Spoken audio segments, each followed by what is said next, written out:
Hey dude, what's up? Any luck? No. Well, when you're stupid and slow and ain't got no mind, times are tough.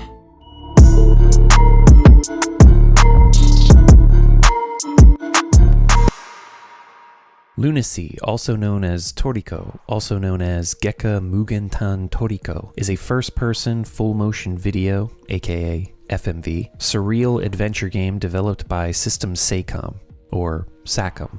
Nah, I don't like that. I'm gonna stick with Sacom.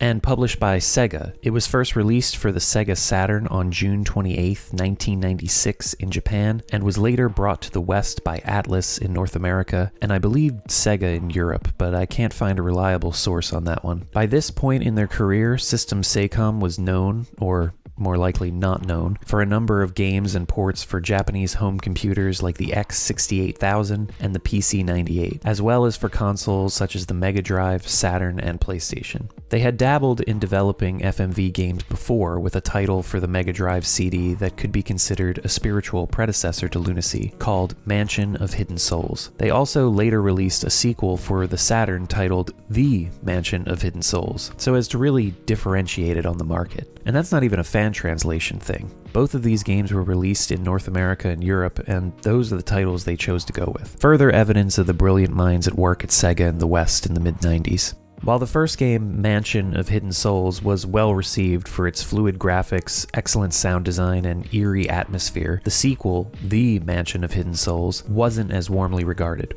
Critics praised the updated graphics, but were dissatisfied that it failed to capture the creepy mood of the first game. And this brings us to Lunacy, which was the next game developed by System Sacom, a chance for them to take another crack at a horror-themed FMV adventure. Upon booting up the game, you are greeted with an intro scene that sets the mysterious tone, showing off the town that you spend at least half of the game in, and introducing some of the characters that you'll meet along the way. If you're looking at these scenes and thinking, well, that looks like shit, then I guess you should just stop watching the video now, because this is the game. I'm not going to comment much on the quality of the graphics. It's a game from 1996 on the Saturn, which was not known for its 3D capabilities. I mean, to be fair, neither were the PS1 or the N64. The 5th generation somehow just barely managed to pull off 3D, which is why you usually noticed objects and textures sliding around in most games of the era, as if the whole thing is held together with cellophane tape and about to just fly apart. Lunacy actually doesn't suffer from these same hiccups, since everything is either a full-motion video or a static background, but still, character models are simple and animations look stiff and awkward. For me, this all adds to the charm. I love the way early 3D stuff looks, especially from the consoles of the time. It's probably because I grew up during this era of gaming, but it all has a look that I just can't help but love. Like, just damn, they were really trying, and proud of it. And Jelly jumps his way through a breathtaking 3D adventure. So anyway, once you actually start a new game, you're dropped into the shoes of this guy who wakes up in a prison cell with no memory of who he is, how he got there, or of the fact that tribal tattoos are better put on other parts of your body besides your face. Luckily, there's another prisoner by the name of Anthony who tries to help jog your memory. Anthony is quite the strange fellow, to say the least. I love the way he flops around and shifts position after most of his lines. I mean, you could chalk it up to the stiff character animations, but I think it's more than that. I think they want you to think of Anthony as a quirky guy, you know, somebody with something to hide, and so he has these awkwardly exaggerated mannerisms. It's an instance where the technology holding them back actually benefited what they were going for. In any case, Anthony welcomes us to Misty Town and deduces that we're not from around here. Our protagonist introduces himself as Fred. Well, sort of. He actually says, The name that they call me is Fred.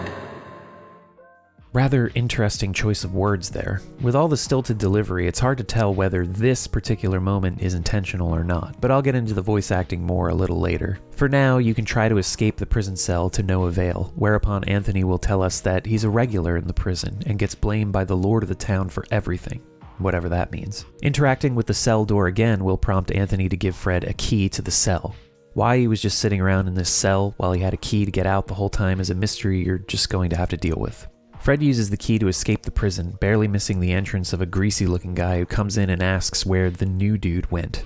Anthony tells him Fred isn't around and then asks for his own freedom. Guess you should have thought of that before you gave away your key there, Anthony. The puffy shirt-wearing guy tells Anthony to skip it. We then cut to Fred, winded from running around town like a madman. You can explore the town now, but most places are locked and there's nothing to interact with. Upon reaching the town gates, Slick Rick here catches up with Fred and socks him in the stomach, which knocks him out. Sometime later, Fred wakes up on the floor in the estate of Lord Gordon, who refers to himself as infamous. Which, I mean, wear it loud and proud, I guess. Puffy Shirt is there, along with a mysterious woman, and Lord Gordon asks this new visitor for his name. I didn't catch the name, friend. I didn't throw it, friend. Fred seems quite proud of his little quip there until the lady in the room reprimands him for his smartass response and Fred crumbles like a crouton. Perhaps you should be a little more polite. It may affect your health. My name is Fred. Lord Gordon wants to know more about Fred's sick face tat. And that right there is the look of every 14-year-old who's ever been questioned about anything by their parents. It's called a face tattoo. It's cool, Dad. God, leave me alone. We learn that this lady is named Zabu. I got nothing for that one. Lord Gordon goes on to explain that he's searching for a place called the City of Moons. According to legend, the city can free you from aging and death, as well as make all of your dreams come true. People who have gone there return marked with a strange tattoo that looks similar to the one Fred has. But should you find your path to the City of Moons, perhaps you'll regain your mind and save your life. What? Now, I'm guessing here that this is supposed to be some kind of a veiled threat, that if he doesn't find it, Lord Gordon is going to kill him. I think there was something lost in translation here, but the gist of it seems to be that Fred will need to figure out the way to the City of Moons so that Lord Gordon can go there. And if Fred doesn't do that, then Lord Gordon will kill him. I mean, that's kind of something that happens later on, but it's really hard to glean from the dialogue here. Lord Gordon tires of Fred and tells the greaser, whose name is Jade by the way, to show him out. Tough luck, stupid. Better luck next time. Jeez, what a dick. Fred tries desperately and fails to come up with a witty comeback. I mean, you can just see it on his face here. If only I had my memories, I'd really let you have it. They called me the comeback king back in the day, before they called me Fred. If you check the gates to Lord Gordon's manor, you get an extra scene between him and Zabu where he says that he doesn't even really care about Fred or the City of Moons. He's just bored and wants a little excitement. Kind of goes against what he said earlier and what's going to happen later on, but I'll get into that in the spoilers section. I just wanted to point it out because it's weird, and it's like the writer of this game didn't even really know where it was all headed as he wrote it. Anyway, now you've got full reign to explore the town.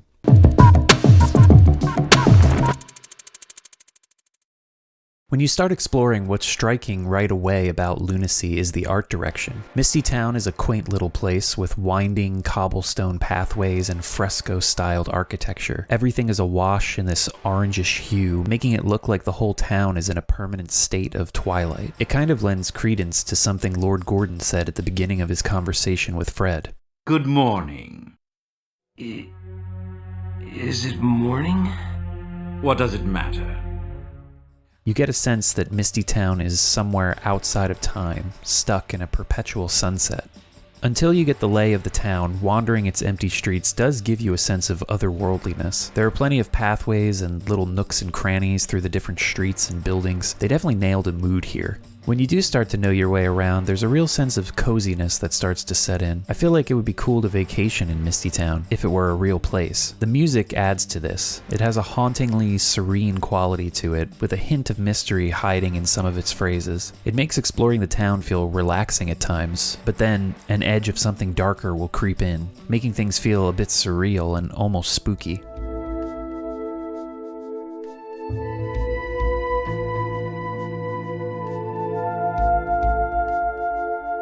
There are also some lighter tracks that play during certain character interactions. The use of horns and the stilted dialogue makes it sound almost slapstick sometimes. Fred, I'm the Traveler. A Traveler, eh?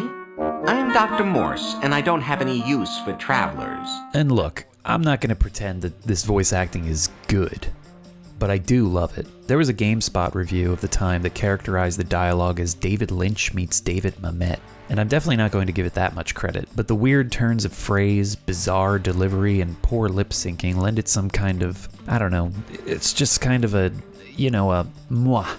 chef's kiss of terribleness that somehow makes it shine. The writing itself is strange, with characters proclaiming to themselves and others about weighty topics related to memories and self. They often speak in riddles or cryptic phrases, and with any other kind of vocal delivery, something like this might be crushed under the weight of its own pretentiousness. But it's also undeniably goofy that it adds a lightness to it.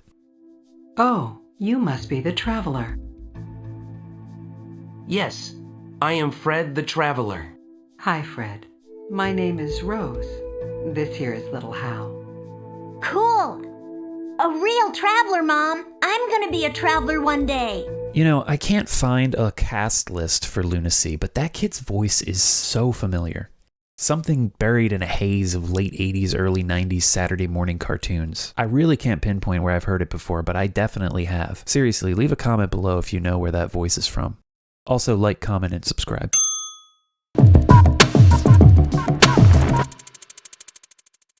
Gameplay-wise, if you've played any other FMV adventure games like Myst or The Seventh Guest, then you'll know what to expect. Instead of having full control over your character, you move from node to node with each transition, and a full motion sequence plays out showing you moving through the environment. It often has this swooping quality, as if you're flying through the streets. It's not just a regular walking animation, another element that just adds to the surrealness of it all. Unlike games on the PC, you don't have a cursor to move around the screen and use to interact with stuff. Instead, you just press the A button. If there's some item or object to gather or interact with, then the game will play out a cutscene of Fred picking it up or opening a door or some other action. You have an inventory menu where you can use items you've collected to solve various puzzles. Most of these are pretty straightforward and easy to figure out. In fact, the characters will pretty much tell you how to solve the puzzles for the most part. It's just a matter of doing things in the correct order and also rechecking certain objects. There's one particular moment that comes to mind involving a ladder that you have to check multiple times before it will do anything. To be fair, the interaction cutscene changes a little each time you check it, so it gives you a bit of a hint that you should keep checking it. But if you just interact with it once and forget it, then you might get stuck at this part,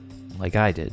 Because I'm an idiot. So on the one hand, yes, most of the puzzles are pretty easy, but on the other hand, Lunacy doesn't suffer from the adventure game logic problem that a lot of early adventure games from the likes of LucasArts or even Myst suffered from. Everything here mostly works on real-world logic. You need to put a flower on a grave, you need a rope ladder to get down to the bottom of a well. The well is dark, so you're going to need a lantern to explore. It eventually starts to get a bit weirder, but as you're nearing the end of the Misty Town segment, it's going to start coming down to process of elimination with the items in your inventory. Even in the second half of the game, when the setting changes and the puzzles become a bit more obtuse, it's still pretty easy to figure out what you're supposed to do. So I guess this is a good time to break for spoilers. If you're interested in checking out Lunacy for yourself, then skip to this time. If not, we can get this show on the road. Made up your mind yet? Alright, here we go. So as you explore Misty Town, you'll need to collect objects to solve puzzles and unlock the way to the City of Moons. This is where the other townspeople come into play. At the outset, there are a few scenes that can play out in different orders depending on where you explore first. So I'll just go through how things happen for me. Just know that you could end up doing things differently in your own playthrough. The first place I checked out was this locked windmill, which prompts Jade to show up and comment how a man named Gray has made a good business out of using the windmills, even though the town has no wind. Then he just leaves. Oh, that's right. Misty Town also has no wind, for some reason. Like, I think literally no reason. I'm not being facetious here, unless I missed something, but I've played through this game like 3 times and have rewatched my own footage, and I can't find a reason why the town doesn't have any wind, other than it's just a weird little detail. Anyway, we'll be able to get into the windmills later. Jade pops up a bunch of times to explain certain areas and give you clues to some puzzles, like at these tree boxes or near a ruined house that he takes responsibility for burning down. Told you he was a dick. Each time he's telling us about everyone in town like he's some old lady in a neighborhood who makes it her business to know everyone else's business. Anyway, guess we'll just do some exploring. Hey, who are you? Jesus, lady. No door transition or anything. Just popping out of that awkward dissolve, huh? Alright. I'm Hannah. The inn is closed. Hi, Anna, the inn is closed. I'm Fred, pleased to make your acquaintance. And that's it. Then she just pieces out. In fact, most people like to exit out of scenes through doors. Makes sense, since they can't be sticking around the static backgrounds or during short FMV sequences. We meet a few other townspeople on our wanderings around town. There's Dr. Morris, the personal physician to Lord Gordon, Mac, a watchmaker, Rose, who owns the flower shop, and her son Hal. We also find Anthony, whose house has a couple of items that will need to solve some puzzles. Guess he found his way out of jail. Some of the people in town treat Fred with this flippant attitude like they just can't be bothered. So I don't take appointments. Don't let the door hit you on the way out. What do you want? I mean, to be fair, sometimes Fred does say some pretty stupid stuff. See something you like in here? Yeah, the flowers. Yeah, no shit, Fred. What else is there in this flower shop besides flowers? We need a flower to place on this empty grave. The flower disappears, and Gray arrives to tell us that this is his daughter Louise's grave. He invites Fred over to his house for a talk. Gray reveals that Lord Gordon destroyed his daughter. His words, not mine. According to Gordon, Louise committed suicide, but her grave is empty. Gray then invites Fred to stay the night, and sometime later, he's visited by the ghost of Louise. Fred. What? Fred's about the only guy who can be contacted by the spirit of some stranger's daughter and just be annoyed by it. What? Anyway, she doesn't do much, and Fred comes to this conclusion from the whole event. Someone in this town actually knows my name? God damn it, Fred, that's what you pulled from this encounter? People all over town have been using your name. What the hell are you even talking about? When we leave, Gray tells Fred he looks like shit, which he does. Look at that pasty skin and slack-jawed expression. Gray tells us to go to the windmills because we'll need some flour to get into the City of Moons. And he's got a key to the windmills in his house, since, as Jade told us earlier, Gray owns the windmills. From here on out, it's a matter of collecting, using, and trading items to get other necessary items. I won't go into spoilers on how to obtain everything, since that's pretty much all the gameplay involved in Lunacy, but eventually you'll end up with everything you need to help you navigate the ruins underneath the well in town. You get a bunch of hints that the well is the passageway, and I swear to God, Fred not only lost his memories before the game started, but he's losing them along the way as we're playing too. It hasn't always been like that in the Misty Town. There used to be plenty of water here until the well dried up. Misty Town? Freaking Anthony said the town's name right in the beginning when we were trapped in the cell with him, and I'm pretty sure Lord Gordon and other people have mentioned it too. No wonder you can't find the damn City of Moons. Pay attention. I think I'm starting to get why Jade is such a dick to him. Tough luck, stupid. Anyway, yes, the well leads to the City of Moons. Once you've got everything, you'll use the items to overcome some puzzles and obstacles and make it to the entrance of the city. If you've missed anything, you can just head back out and continue to explore the town. Once we get to the spring, a red mist rises up and Fred goes Super Saiyan or something. Then everyone in town gets swallowed by the mist and are all transported through the strange portal. Time to swap discs and explore the City of Moons. The second half of the game takes place entirely in the City of Moons, which at first seems a bit easier to navigate than Misty Town once you get your bearings. It's set up as a series of towers laid out in a circle. Seems simple enough until you discover the paintings that teleport you around. And there are some paintings that teleport you to areas that can only be reached through the paintings. Fred comes into contact with other ghosts here, back to back with an old lady named Ray and a young woman named Meg.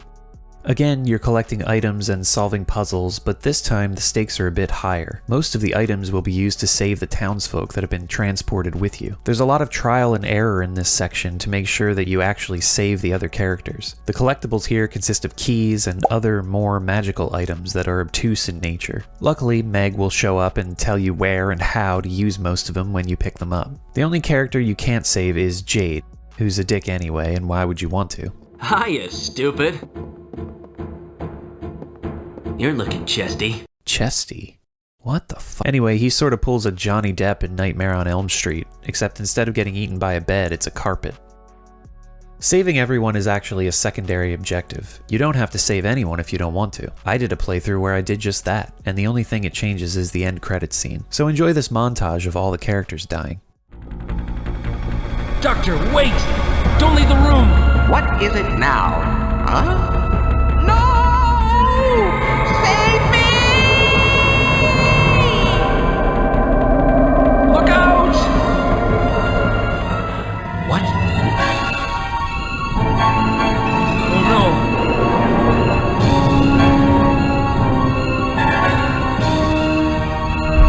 Rose! Hal! Henna!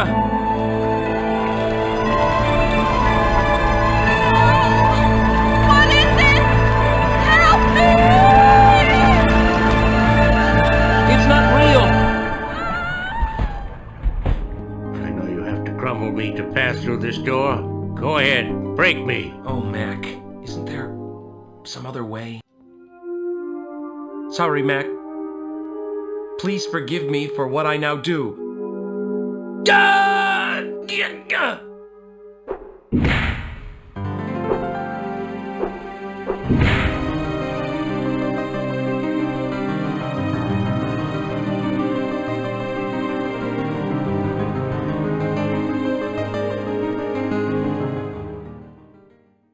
Anyway, the real goal here is to reach the top of 4 towers and release the butterflies trapped there to create a bridge to the central tower. Lord Gordon has also been whisked away to this place, and for some reason the town gives him a goddamn sword and a belly full of dad jokes.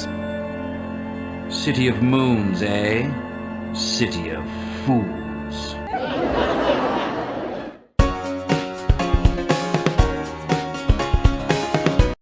The only difficult puzzle here is remembering this tune that plays when you jump from the platform after meeting with Hal and Rose. It's different every playthrough and is used to find the key hidden in these music boxes. Only the one that plays the same tune has the key to progress. And if you choose the wrong one, you have to go back and jump down again to hear the melody. You can't just keep checking the boxes. So, to save yourself from that tedium, just make a save before using the music box key. The Save Anywhere feature is a real lifesaver here. Once you create the bridge, you can cross over to the central tower. Lord Gordon has also made it there, after stabbing the shit out of Zabu. Fred arrives, and we get an exposition dump from Meg and Old Ray. Gray's daughter Louise and Fred were actually lovers. Since she couldn't stand the shame of Lord Gordon's assault, to put it lightly, she and Fred performed a ritual to be transported to the City of Moons. However, the ritual turned out the same way that it did just a few minutes ago when we tried it, creating the red mist, which brought everyone from Misty Town to the City of Moons. Fred saved everyone in the past and left the city, since, as Ray said when you arrived here, only one soul can be transported here without causing the city to become unstable. I did that? I was brave? I saved my love in the City of Moons? Yes, you did, Fred. You did. Good boy, Fred. Freddy want a treat? Little Freddy want a treat for saving his love in the City of Moons? I'm sorry. I don't know where that came from. So Fred lost his memories after he returned, and that's why he doesn't remember shit. Yeah, it's a bit convoluted, but here we are. Lord Gordon shows up after our story explanation, and he and Fred have a final showdown. Gordon has a sword, and all Fred has to defend himself with is an axe that he picked up earlier. This sequence can only play out one way. You just have to select the axe 3 times. I tried messing it up by choosing another item, but you can't, so there's no risk of death here. And even so, Fred still manages to fuck it up. Gray throws himself in front of Lord Gordon's killing blow. This sends Fred into some kind of Super Saiyan rage, and he kills Lord Gordon with this Kamehameha or some shit. As if things weren't already convoluted enough, the Fred of the past splits from the Fred of the present and goes to be with Louise. Also, Meg was Louise the whole time. Well, a manifestation of her in some way or whatever. We're finally together again. My God. What? Since there are 2 souls now, the city is going to fall apart, but past Fred and Louise will save it with the purity of their hearts and the inner strength of their soul. Their words, not mine. So all that's left is to leave and go back to the real world. You can stand here awkwardly and look around at everyone, but they've got nothing to say. So just go through the portal and return with your memories intact this time. And that's the end. In a post-game sequence, Fred returns to Misty Town 4 years later, and if you've saved everyone, you'll get some cutscenes of the townspeople, but no one remembers Fred. They also all have the same sick face tat that Fred originally had, denoting that they've lost their memories. So, good ending? Not sure. You'll go to meet with Anthony when all is said and done. If you didn't save anyone, the only one you'll meet with is Anthony during the end credits, who you just kind of bumped into in the City of Moons. He remembers you and everything that transpired as well. So the same question from the beginning of the game haunts the ending. Who the fuck is Anthony anyway? He had a key to escape the prison, has a collection of butterflies, the City of Moons had no effect on him. Is he God? And if so, since this is a Japanese game, why haven't we killed him?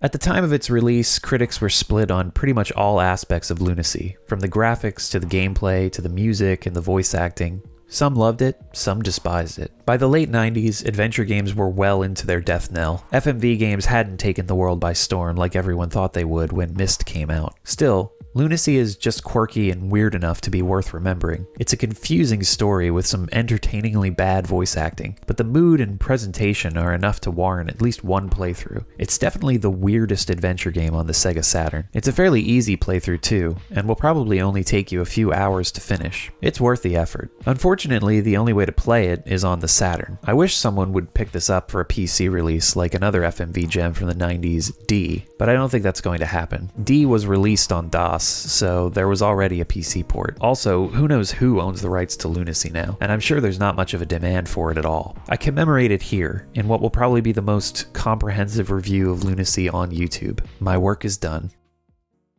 And that's the end of the video. If you made it this far, then thank you. I hope you enjoyed my first longer format video. Lunacy was a passion project that I felt like I just had to get out, so yeah, let me know if you liked it by liking the video. And comment something. Let me know some obscure games you like that no one gives a shit about. Maybe I know them. Maybe other people do. Who knows? You can also let me know what you think about longer videos like this. They obviously take longer to make, but I had a lot of fun with this one, so I keep doing them if people are into them. And also subscribe for more stuff. I've got other videos on the channel and new ones are in the works, so yeah, I'll catch you next time. Thanks for watching. Dungeon Chill, out. Now I have no choice but to look for the City of Moons.